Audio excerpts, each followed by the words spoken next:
देगलूर व बिलोली तालुक्यातील जनतेनो माझ्यातर्फे तुम्हाला राम राम। सगरोळी अवैध रेती उत्खनन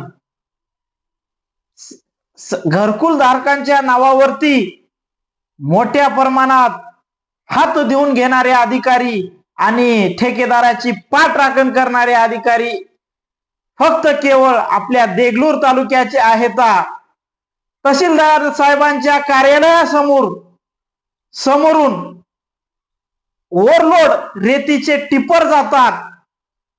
ओव्हरलोड बिना नंबर प्लेटचे टिपर जातात आणि उपजिल्हा अधिकारी यांच्या कार्यालयासमोरून ओव्हरलोड टिपर जातात। त्यांनी पाठराखण का करत आहेत आणि देगलूरचं पोलीस निरीक्षक साहेब यांनी झोपेचं सोंग का घेत आहेत आणि प्रादेशिक परिवहन आरटीओ नांदेड यांनी त्या ठिकाणी आलं पाहिजे, त्या ठिकाणची छाननीशा केलं पाहिजे।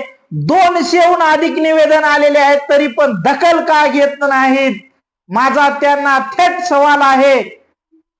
कारण हा आकाश कोकणे एका निवेदनावरती खोटं बोलत असेल, पण तुमच्याकडे जे आलेले 200 निवेदन ते पण काय खोटे आहेत का, याच्यावरती तुम्ही तात्काळ कारवाई का घेत नाहीत?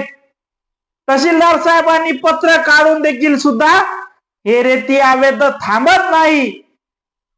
हे अधिकाऱ्यांनी आम्हाला 1 दिवसाची अवधी द्यावी, आम्ही रेती नाही बंद केलं तर आम्हाला सामाजिक कार्यकर्ते किंवा कार्यकर्ते तुम्ही म्हणू नका। अरे बाबांनो, त्या ठिकाणी मोठमोठ्या डोजरनं तिथं रेती भरली जाते, त्याच ठिकाणी सगरोळीचे देगलूर तालुक्यातील बिलोली तालुक्यातील मजुरांना लावल्याच्या नंतर आपल्या देगलूर व बिलोली तालुक्यात जर रेती टाकलं तर पुष्कळ होते, पण ते न करता कर्नाटक मध्ये रेती नेण्यास तुम्ही भाग पाडत आहात।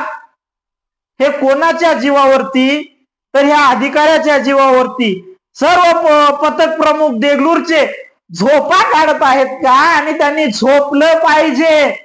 कशामुळे झोपत आहेत हे कमेंट मध्ये आमचे फेसबुक मित्र, इंस्टा मित्र नक्कीच सांगतील आणि नक्कीच मला राहिलेली अधुरी बातमी माहिती त्यांनी लवकरच माझ्या फेसबुकवर इंस्टावरती सांगतील।